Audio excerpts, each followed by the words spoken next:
Hello बच्चों, चलिए प्रश्न को देखते हैं। प्रश्न है हमारे पास, फलन f(x) बराबर है x का वर्ग माइनस x प्लस 4 अंतराल -1 से 1 में है। प्रश्न के हमारे पास 4 विकल्प दे रखे हैं और इनमें से हमें एक सही विकल्प का चयन करना है। प्रश्न हमें वर्धमान या ह्रासमान है हमारा फलन वह ज्ञात करने को कह रहा है। तो चलिए सर्वप्रथम हम प्रश्न के लिए मुख्य अवधारणा लिखते हैं। मुख्य अवधारणा, मान लीजिए हमारे पास कोई फलन दे रखा है f(x) और हमें कहे कि अंतराल a से b में हमारा फलन वर्धमान है या ह्रासमान, ये ज्ञात करना है। तो हम क्या करेंगे, सर्वप्रथम हम f' ज्ञात करेंगे। द्वितीय स्थिति में हम f' को शून्य के बराबर रखेंगे और x के मान ज्ञात करेंगे। मान लीजिए हमारे पास x के मान प्राप्त हुआ, एक मान प्राप्त हुआ c, जो कि अंतराल a से b के मध्य है। यहाँ कहीं हमारा c है। तो हम क्या कर लेंगे, दो अंतराल बना लेंगे। प्रथम अंतराल हमारा a से c के मध्य बन जाएगा और द्वितीय अंतराल हमारा c से b के मध्य बन जाएगा। अब मान लीजिए हमारा जो a से c अंतराल में एक मान है d, जो कि a से c अंतराल में उपस्थित है। यहाँ कहीं d उपस्थित है। तो हम f' के लिए देखेंगे कि हमारा जो मान है वह क्या प्राप्त होगा। यदि हमारे पास मान है वह धनात्मक प्राप्त होगा, तो इस स्थिति में हमारा जो फलन है वर्धमान होगा अंतराल a से c के लिए। और यदि हमारे पास f' जो d का मान है वह ऋणात्मक प्राप्त होता है, तब अंतराल a से c के मध्य जो हमारा फलन है वह हमारा ह्रासमान होगा। अब चूंकि हमें अंतराल a से d के मध्य देखना है, तो यदि हमारा अंतराल a से c के मध्य वर्धमान प्राप्त हो और c से d के मध्य भी वर्धमान प्राप्त हो, तो अंतराल a से d के मध्य हमारा जो पूरा फलन है वह वर्धमान होगा।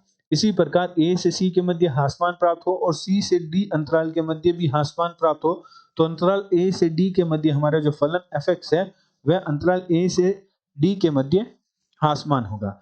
यदि हमारा अंतराल a से c के मध्य तो वर्धमान प्राप्त हो जाए और c से d के मध्य ह्रासमान प्राप्त हो जाए, तब इस स्थिति में जो हमारा फलन f(x) है वह अंतराल a से d के मध्य न तो वर्धमान होगा न ही ह्रासमान होगा।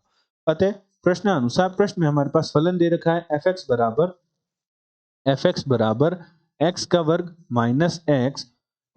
माइनस x प्लस 4 दे रखा है और अंतराल हमें दे रखा है -1 से 1 के मध्य।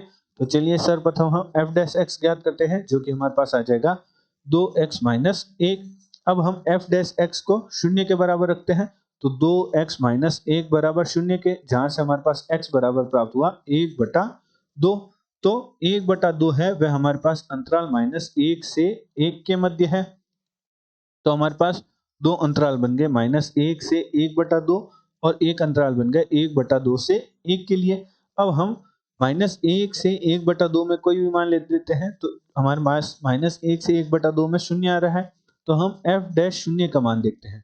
तो f' शून्य हमारे पास क्या प्राप्त होगा, 2 गुणा शून्य -1, तो हमारे पास मान प्राप्त होगा -1। तो हमारे पास f' शून्य का मान क्या प्राप्त हो रहा है, ऋणात्मक प्राप्त हो रहा है। अतः हमारा जो यहाँ फलन है अंतराल -1 से 1/2 में तो क्या है, ह्रासमान है। अब हम अंतराल 1/2 से 1 के अंदर देखते हैं, तो f' 1/2 से 1 के मध्य हमारे पास कोई मान है, मान लीजिए 3/4 है। तो हमारे पास 3/4 पर हम देखते हैं, तो 2 गुणा 3/4 -1, तो हमारे पास मान प्राप्त होगा 1/2। तो f' 3/4 में हमारा जो फलन है धनात्मक प्राप्त हो रहा है, अतः वर्धमान है। तो हमारा जो फलन है वह अंतराल -1 से 1/2 में तो ह्रासमान प्राप्त हो रहा है और अंतराल 1 से 1/2 से 1 में हमारा फलन है वह वर्धमान प्राप्त हो रहा है। और प्रश्न में हमें -1 से अंतराल 1 के मध्य पूछा है, तो हमारा -1 से 1 के मध्य वर्धमान भी प्राप्त हो रहा है, ह्रासमान भी प्राप्त हो रहा है। तो इस स्थिति में हम कहेंगे कि हमारा जो फलन है वह ना तो वर्धमान है और ना ही ह्रासमान है। तो हमारा जो सी विकल्प है वह हमारे प्रश्न का सही उत्तर होगा। आशा करते हैं आपको प्रश्न का हल समझ आया होगा। धन्यवाद।